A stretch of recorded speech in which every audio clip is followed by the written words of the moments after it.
بسم اللہ الرحمن الرحیم۔ مشہور ہے کہ حضرت ابراہیم علیہ السلام مہمان نوازی کی روایت کو شروع کرنے والے پہلے شخص تھے۔ آپ بے حد مہمان نواز تھے اور اللہ تعالیٰ کو آپ کی یہ ادا بہت پسند تھی۔ روایات میں ہے کہ آپ علیہ السلام تب تک کھانا تناول نہ کرتے جب تک کہ کسی مہمان کو اپنے ساتھ کھانے میں شریک نہ کر لیتے۔ چنانچہ ایک مرتبہ ایسا ہوا، آپ علیہ السلام کسی انسان کو تلاش کرنے کے لیے گھر سے نکلے تاکہ اسے مہمان بنا سکیں۔ آپ علیہ السلام نے بہت تلاش کیا مگر کوئی بھی مہمان بننے کو تیار نہ ہوا۔ تھک ہار کے واپس پلٹے تو دیکھا کہ ایک اجنبی گھر میں کھڑا ہے۔ آپ علیہ السلام نے پوچھا، تم کون ہو؟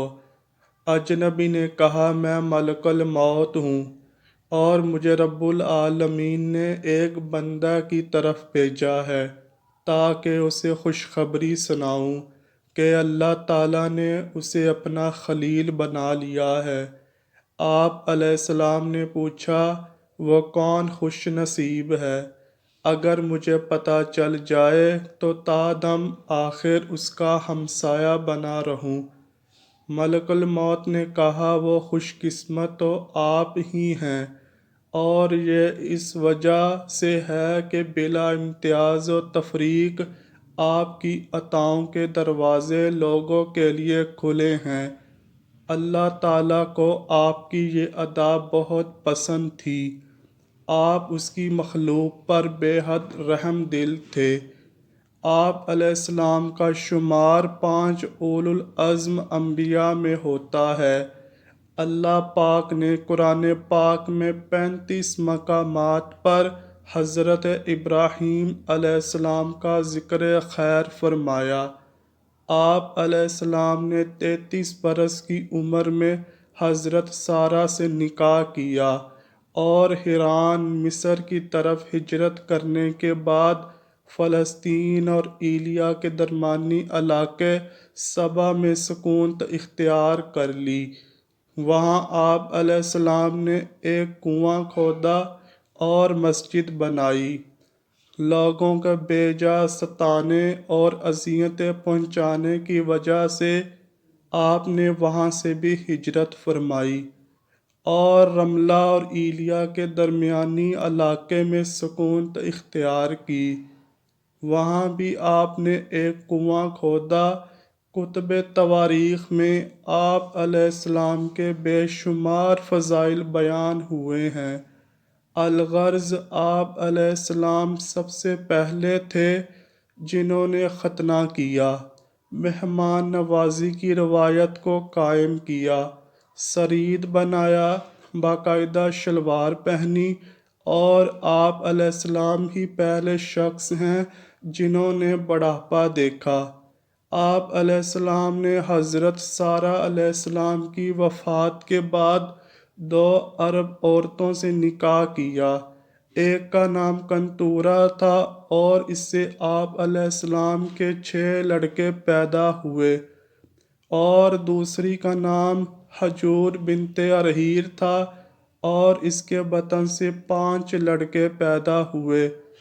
تاریخ طبری میں مصنف امام ابن جریر طبری رحمہ اللہ لکھتے ہیں کہ اللہ تعالیٰ نے جب حضرت ابراہیم علیہ السلام کی روح نکالنے کا ارادہ فرمایا تو ایک بوڑھے آدمی کی شکل میں موت کے فرشتے کو بھیجا۔ صدی سے مروی ہے کہ ایک روز آپ لوگوں میں کھانا تقسیم فرما رہے تھے کہ ایک بوڑھا چلتا ہوا آیا۔ وہ بوڑھا اس قدر ضعیف تھا کہ اس کے لیے چلنا مشکل تھا۔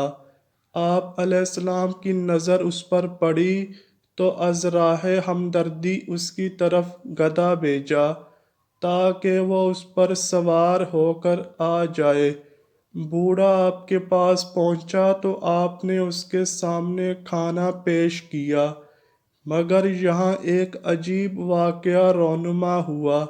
وہ بوڑھا آدمی جب منہ میں لقمہ ڈالنے کے لیے ہاتھ اٹھاتا تو باعث ضعف ہاتھ چوک جاتا اور لقمہ منہ کی بجائے کبھی ناک پر لگتا اور کبھی کان پر، حتیٰ کہ اگر وہ بمشکل ایک لقمہ منہ میں ڈالنے میں کامیاب ہو جاتا تو وہ شرمگاہ کے راستے باہر نکل آتا۔ اس بوڑھے کی بے بسی پر حضرت ابراہیم علیہ السلام کو بے حد ترس آیا۔ آخر آپ علیہ السلام نے اس بوڑھے سے پوچھا، اے شخص، یہ تم کیا کر رہے ہو؟ اس نے جواب دیا کہ یہ میرے بڑھاپے کی وجہ سے ہے، میرا ہاتھوں پر اختیار نہیں رہا، بھوک مٹانے کو کھاتا ہوں مگر پیٹ میں کچھ رکتا نہیں، بہت تکلیف میں ہوں۔ آپ نے پھر پوچھا، تمہاری عمر کیا ہے؟ اس نے عمر بتائی تو آپ نے فرمایا، تم مجھ سے صرف 2 سال بڑے ہو، اگر تمہارا یہ حال ہے تو 2 سال بعد میں بھی اس حال کو پہنچ جاؤں گا۔ آپ علیہ السلام نے اسی وقت دعا فرمائی، اے اللہ پاک، اس حالت کے آنے سے پہلے مجھے موت دے دے۔ چنانچہ وہ بوڑھا اچانک کھڑا ہوا جو کہ در حقیقت موت کا فرشتہ تھا، اور اس نے حضرت ابراہیم علیہ السلام کی روح کو قبض کر لیا۔ اس وقت آپ کی عمر مبارک 200 سال تھی، اور ایک دوسرے قول کے مطابق 175 سال تھی، اور ایک تیسرے قول کے مطابق 190 سال تھی۔ مذکور ہے کہ حضرت داؤد اور سلیمان علیہ السلام کی طرح حضرت ابراہیم علیہ السلام کو بھی موت اچانک آئی تھی۔ آپ علیہ السلام کو حبرون ایسی بستی میں اس جگہ دفن کیا گیا جہاں حضرت سارہ علیہ السلام مدفون تھی، اور یہ زمین کا ٹکڑا آپ نے اپنے ہاتھوں سے 400 درہم ادا کر کے خریدا تھا۔ آپ علیہ السلام کے کفن و دفن کا انتظام حضرت اسحاق و اسماعیل علیہ السلام نے کیا۔ اللہ پاک ان کی مرکت پر کروڑوں رحمتوں اور سلامتیوں کا نزول فرمائے، اور ہمارے دلوں کو انبیاء و صحابہ کی گستاخی سے محفوظ رکھے، آمین یا رب العالمین۔